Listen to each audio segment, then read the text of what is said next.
My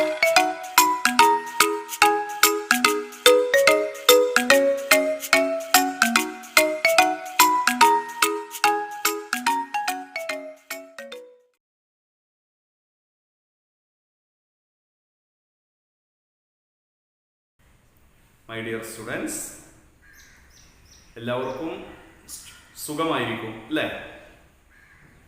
കുറച്ച് ദിവസങ്ങളായി നമ്മൾ കണ്ടിട്ട്. എന്താണെങ്കിലും ഹിസ്റ്ററിയുടെ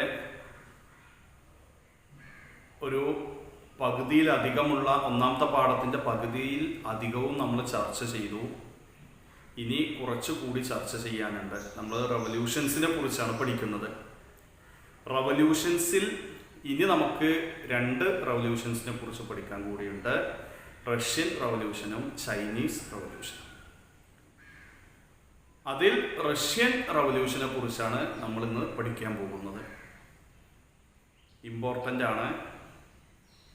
ഒരു പക്ഷേ ഇതിലെ ചില ആളുകൾ സാമ്യം വല്ലാതെ ഇല്ലെങ്കിൽ കൂടി ഫ്രഞ്ച് റവല്യൂഷനുമായിട്ട് മാറ്റി എഴുതാറുണ്ട്, മറിഞ്ഞ് എഴുതാറുണ്ട്. അപ്പോൾ ശ്രദ്ധിക്കുക. റഷ്യൻ റവല്യൂഷൻ കൂടുതലായിട്ടൊന്നും പറയുന്നില്ല.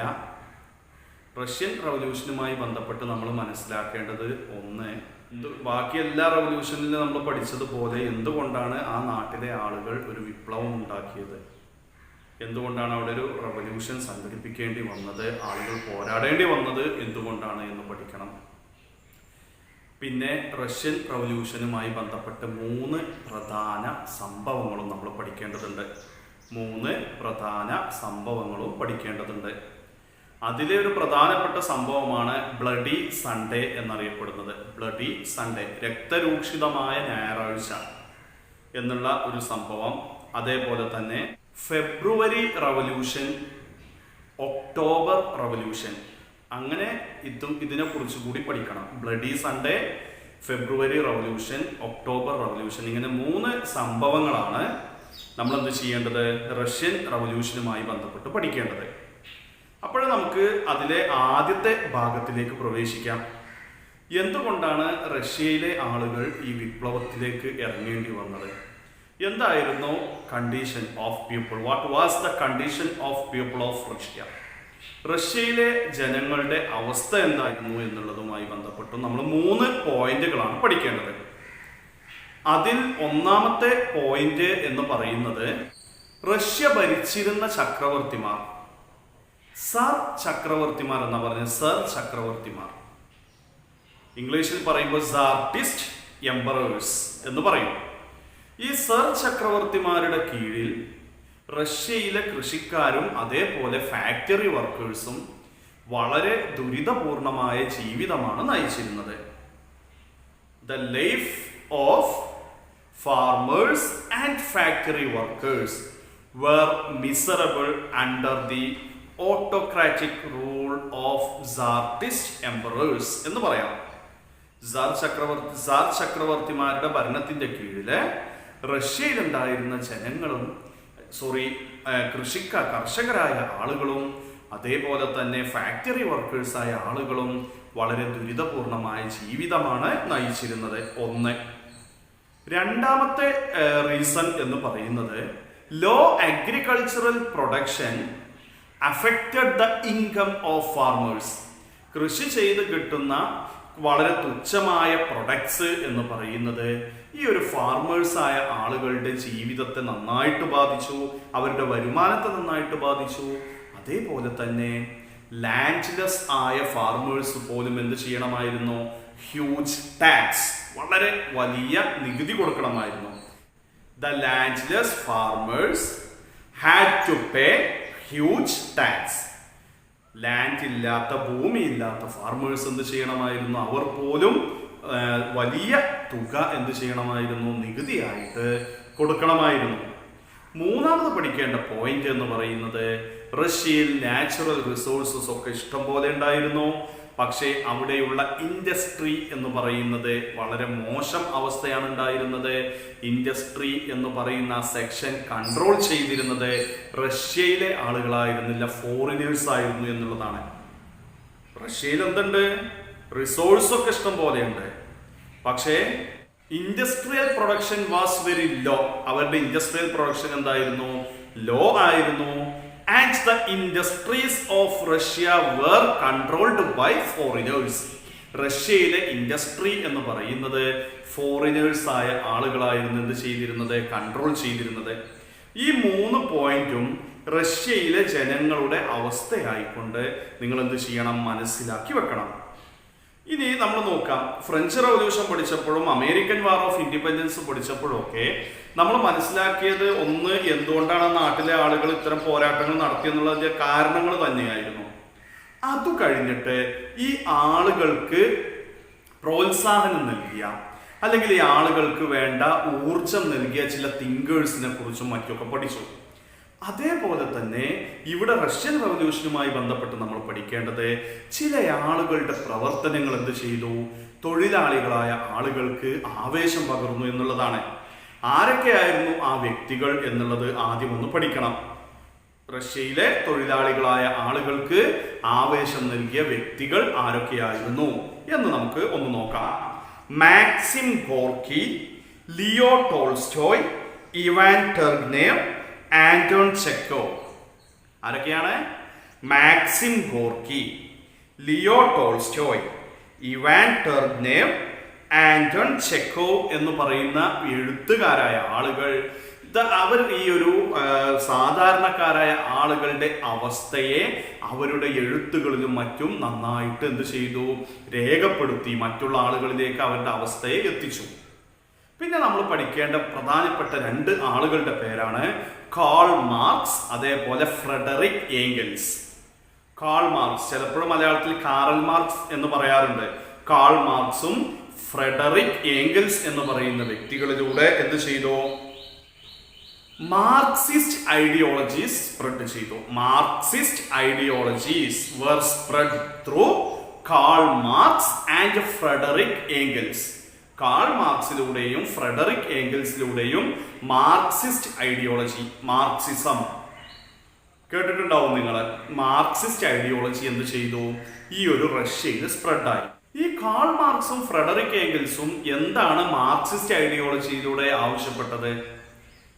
To establish the supremacy of workers instead of capitalists എന്ന് പറയാം. To establish supremacy of workers instead of capitalists. അതായത് മുതലാളിത്തം, നമ്മൾ 9ാം ക്ലാസ്സിൽ പഠിക്കാണ്ട് ക്യാപിറ്റലിസം എന്താണ്, സോഷ്യലിസം എന്താണെന്നൊക്കെ അല്ലേ.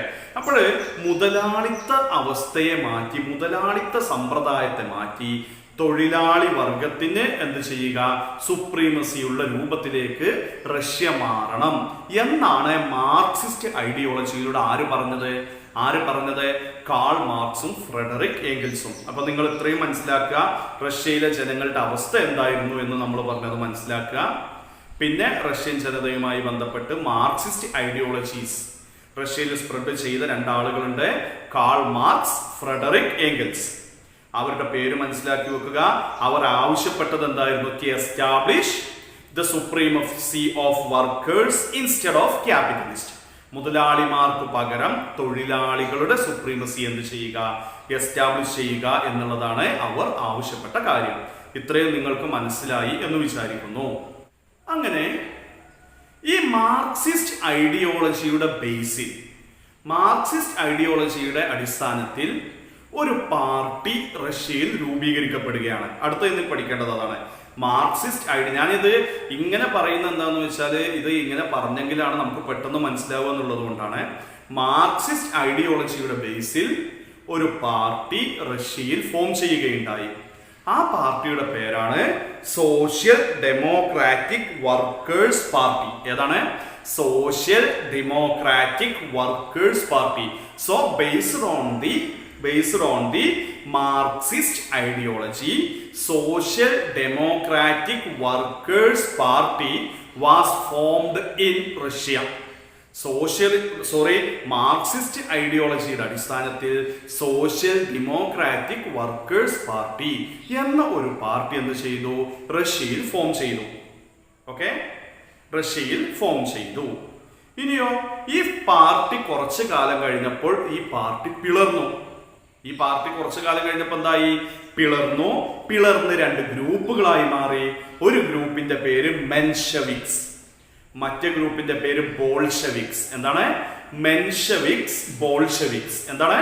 മെൻഷെവിക്സ് ബോൾഷെവിക്സ് എന്ന പേരിൽ സോഷ്യൽ ഡെമോക്രാറ്റിക് വർക്കേഴ്സ് പാർട്ടി എന്ന പാർട്ടി കാലം കുറച്ച് കഴിഞ്ഞപ്പോൾ എന്തായി? സ്പ്ലിറ്റായി, പിളർന്നു എന്നാണ് പറയുന്നത്.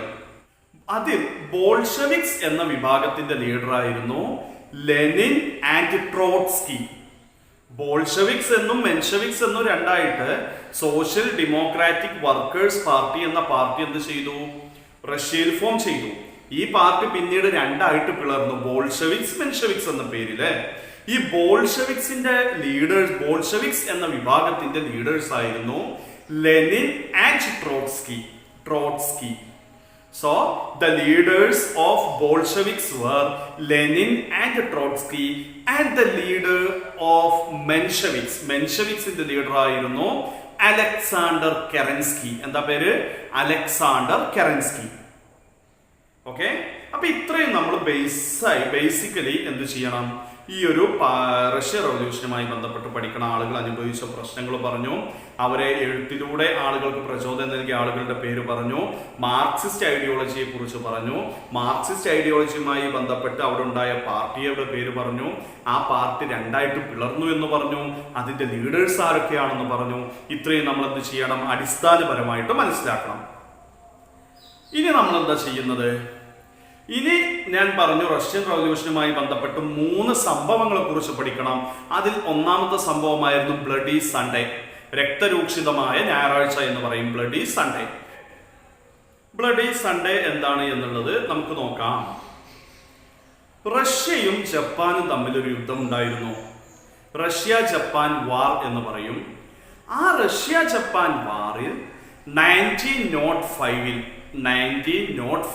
അവസാനിച്ചു. എന്ന് പറഞ്ഞാൽ Russia was defeated by Japan in 1905. Japan Russia എന്ത് ചെയ്തു? 1905 തോൽപ്പിച്ചു. ഈ ഒരു സംഭവത്തോടു കൂടി അല്ലെങ്കിൽ റഷ്യയിലെ ആളുകളുടെ ജീവിതം എന്ന് പറയുന്നത് മോശമായിരുന്നു, അവസ്ഥ വളരെ മോശമായിരുന്നു.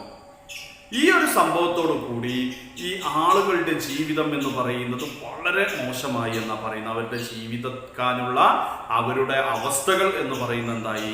വളരെ വളരെ മോശം അവസ്ഥയിലേക്ക് അവർ എത്തിച്ചേർന്നു. So the crisis of people became its worst when Russia was defeated by Japan in Russia-Japan War of 1905. 1905 നടന്ന റഷ്യ ജപ്പാൻ വാറിൽ റഷ്യ പരാജയപ്പെട്ടതോടുകൂടി ജനങ്ങളുടെ അവസ്ഥ എന്ന് പറയുന്നത് വളരെ മോശമായി തീർന്നു എന്നാണ് പറയുന്നത്. അപ്പോഴെന്താ സംഭവിക്കുക? ജനങ്ങൾ അവിടെ സമരം ചെയ്യാൻ തുടങ്ങി. 1905 ജനുവരി 9 പെട്രോഗ്രാഡ് എന്ന നഗരത്തിൽ ജനങ്ങൾ ഒരു മാർച്ച് സംഘടിപ്പിച്ചു. A March was conducted in Petrograd in 1905 January 9. 1905 ജനുവരി 9 പെട്രോഗ്രാഡിൽ ഒരു മാർച്ച് ജനങ്ങൾ സംഘടിപ്പിച്ചു. ഈ മാർച്ച് സംഘടിപ്പിച്ചത് ചില ഡിമാൻഡുകൾ മുന്നോട്ട് വെച്ചിട്ടായിരുന്നു. Political rights and economic reforms. By demanding political rights and economic reforms. എന്ത് വേണം? പൊളിറ്റിക്കൽ റൈറ്റ്സ്, ജനങ്ങൾക്ക് രാഷ്ട്രീയമായ അവകാശങ്ങൾ വേണം. ആൻഡ് ഇക്കണോമിക് റിഫോം, സാമ്പത്തികമായിട്ട് ചില റിഫോംസ് റഷ്യയിൽ നടത്തേണ്ടതുണ്ട് എന്നാവശ്യപ്പെട്ടുകൊണ്ടാണ് ജനങ്ങൾ ഒരു മാർച്ച് നടത്തിയത്. എന്നാണ് മാർച്ച് നടത്തിയത്? 1905 ജനുവരി 9 നടത്തിയത്. എവിടെയാണ് നടത്തിയത്? പെട്രോഗ്രാഡ് എന്ന നഗരത്തിലൂടെയാണ് നടത്തിയത്. അവരുടെ ഡിമാൻഡ് എന്തായിരുന്നു? Economic reforms and political rights ആയിരുന്നു. പക്ഷേ എംപറർ എന്താ ചെയ്തത്? Emperor sent an army. Emperor എന്ത് ചെയ്തു? ഒരു സൈന്യത്തെ അയച്ചു. And the march was fired by the soldiers. ഈ മാർച്ചിന് നേരെ എന്ത് ചെയ്തു? പട്ടാളക്കാർ വെടിയുതിർത്തു. And hundreds of people were killed. നൂറുകണക്കിന് ആളുകൾ എന്ത് ചെയ്തു? ഈ സംഭവത്തിൽ കൊല്ലപ്പെട്ടു. This event is known as bloody Sunday. ഈ സംഭവത്തെയാണ് എന്ത് പറയുന്നത്? ബ്ലഡി സൺഡേ എന്ന് പറയുന്നത്. പെട്രോഗ്രാഡ് നഗരത്തിലൂടെ 1905 ജാനുവരി 9 ജനങ്ങൾ പൊളിറ്റിക്കൽ റൈറ്റ്സിനും ഇക്കണോമിക് റിഫോംസിനും വേണ്ടിയിട്ട് എന്ത് ചെയ്തു? ഒരു മാർച്ച് നടത്തി. സോൾജേഴ്സ് എന്ത് ചെയ്തു? അവർക്ക് നേരെ ഫയർ വെടിയുതിർത്തു. നൂറുകണക്കിന് ആളുകൾ മരിച്ചു. ഈ സംഭവത്തെയാണ് എന്ത് പറയാ? ഈ സംഭവത്തെയാണ് എന്ത് പറയുന്നത്? ബ്ലഡി സൺഡേ എന്ന് പറയുന്നത്. അപ്പോ ഇത്രയും കാര്യം എന്ത് ചെയ്യുക? നിങ്ങൾ മനസ്സിലാക്കി വെക്കുക, മറക്കരുത്. ഓക്കെ. ഇനി ഈ സംഭവത്തിന് ശേഷം ജനങ്ങൾ കൂടുതൽ എന്ത് ചെയ്തു? ഈ ഭരണകൂടത്തിനെതിരെ മുന്നോട്ട് വന്നു. സോവിയറ്റ്സ് എന്ന പേരിൽ തൊഴിലാളി വിഭാഗങ്ങളുടെ വർക്കേഴ്സ് യൂണിയനുകൾ ഉണ്ടാക്കാൻ തുടങ്ങി. ഓരോ സ്ഥലത്തും സോവിയറ്റ്സ് എന്ന പേരിൽ തൊഴിലാളികളുടെ യൂണിയനുകൾ ഉണ്ടാക്കാൻ തുടങ്ങി. എന്താ പേര്? സോവിയറ്റ്സ്. അങ്ങനെ ഈ സോവിയറ്റ്സ് എന്ന പേരുള്ള ഈ യൂണിയനുകൾ എന്ത് ചെയ്യാൻ തുടങ്ങി? സ്ട്രൈക്കുകൾ ആരംഭിച്ചു, സമരങ്ങൾ ആരംഭിച്ചു. സോവിയറ്റ്സ് എന്ന പേരിൽ വർക്കേഴ്സ് യൂണിയൻ റഷ്യയുടെ വിവിധ ഭാഗങ്ങളിൽ ഫോം ചെയ്തു. ഈ സോവിയറ്റ്സ് എന്ത് ചെയ്തു? റഷ്യയിൽ എന്ത് ചെയ്യുകയാണ്? സമരങ്ങൾ നടത്തുകയാണ്. സമരത്തെ പിടിച്ചു നിർത്താൻ പറ്റാതെയായപ്പോൾ ആ സമയത്തെ എംപറർ, ആ സമയത്തെ ചക്രവർത്തി compelled to form a legislative assembly, ഒരു ലെജിസ്ലേറ്റീവ് അസംബ്ലി ഫോം ചെയ്യാൻ തീരുമാനിച്ചു. അതായത് അത്രയും കാലം ഓട്ടോക്രാറ്റിക് റൂൾ ആയിരുന്നു അല്ലെ? രാജാവ് അദ്ദേഹത്തിന്റെ ഇഷ്ടപ്രകാരമാണ് ഭരണം നടത്തിയിരുന്നത്. എന്നാൽ ഈ സമരങ്ങളെ പിടിച്ചു നിർത്താൻ പറ്റാതെയായപ്പോൾ അദ്ദേഹം നിർബന്ധിതാവസ്ഥയിൽ ഒരു ലെജിസ്ലേറ്റീവ് അസംബ്ലി, എല്ലാ വിഭാഗം ആളുകളെയും ഉൾപ്പെടുത്തിക്കൊണ്ട് ഒരു ലെജിസ്ലേറ്റീവ് അസംബ്ലി, ഒരു നിയമനിർമ്മാണ സഭ ഉണ്ടാക്കാൻ നിർബന്ധിതനായി. That legislative assembly was known as Duma. ആ ലെജിസ്ലേറ്റീവ് അസംബ്ലിയെ പറയുന്ന പേരാണ് ഡ്യൂമ. എന്താ പറയാ? Duma. So after the event bloody Sunday, the workers unions named as Soviets formed in Russia, and these Soviets began to conduct strikes. So the emperor was compelled to form legislative assembly named Duma. Duma എന്ന പേരിൽ legislative assembly form ചെയ്യാൻ emperor എന്തായി? കമ്പൽഡായി, നിർബന്ധിതനായി. അപ്പോഴേ പിന്നെ ഭരണാധികാരി ഒരു കാര്യം തീരുമാനിക്കുമ്പോഴോ, ഭരണാധികാരി ഒരു നിയമം ഉണ്ടാക്കുമ്പോഴൊക്കെ ഈ ലെജിസ്ലേറ്റീവ് അസംബ്ലിയിൽ ചർച്ച ചെയ്യൽ, ആ ലെജിസ്ലേറ്റീവ് അസംബ്ലി അവിടെ നിലവിലുണ്ടായിരിക്കെ അത് വേണം, അത് നിർബന്ധമാണ്. പക്ഷെ പിന്നീട് എന്താ സംഭവിച്ചത് എന്ന് വെച്ചാൽ, first world war 1914, 1914 first world war തുടങ്ങുന്ന സമയത്ത് വിത്തൗട്ട് ദ പെർമിഷൻ ഓഫ് ഡ്യൂമയുടെ പെർമിഷൻ ഇല്ലാതെ the then Sir Emperor Nicholas II decided to participate in the World War. World വാറിന്റെ സമയത്ത് 1914 വേൾഡ് വാർ തുടങ്ങിയപ്പോഴേ ഡ്യൂമ എന്ന ലെജിസ്ലേറ്റീവ് അസംബ്ലിയുടെ പെർമിഷൻ ഇല്ലാതെ എന്ത് ചെയ്തു? അന്നത്തെ ചക്രവർത്തിയായിരുന്ന നിക്കോളാസ് II എന്ത് ചെയ്തു? റഷ്യയെ ഒന്നാം ലോക മഹായുദ്ധത്തിലേക്ക് പങ്കെടുപ്പിച്ചു. നിക്കോളാസ് II എന്നു പേരുള്ള ചക്രവർത്തി അദ്ദേഹത്തിന്റെ സ്വയം ഇഷ്ടപ്രകാരം ഒന്നാം ലോക മഹായുദ്ധത്തിൽ പങ്കെടുത്തു. ഒന്നാം ലോക മഹായുദ്ധത്തിൽ അവർ പങ്കെടുത്തപ്പോഴേ a lot of soldiers, Russian soldiers lost their life. ഒരുപാട് റഷ്യൻ സോൾജേഴ്സിന് അവരുടെ ജീവിതം നഷ്ടമായി. ഫുഡ് ഷോർട്ടേജ്, ഭക്ഷ്യക്ഷാമം എന്ന് പറയുന്നത് സിവിയറായി 1917 ആയപ്പോൾ 1917 ആയപ്പോഴേക്ക് ഫുഡ് ഷോർട്ടേജ് ബിക്കെയിം സിവിയർ. ഭക്ഷണത്തിനുള്ള ക്ഷാമം എന്ന് പറയുന്ന റഷ്യയിൽ എന്തായി? വളരെ സിവിയറായി, പിടിച്ചാൽ കിട്ടാത്ത അവസ്ഥയിലേക്ക് എത്തി. 1917 മാർച്ച് 8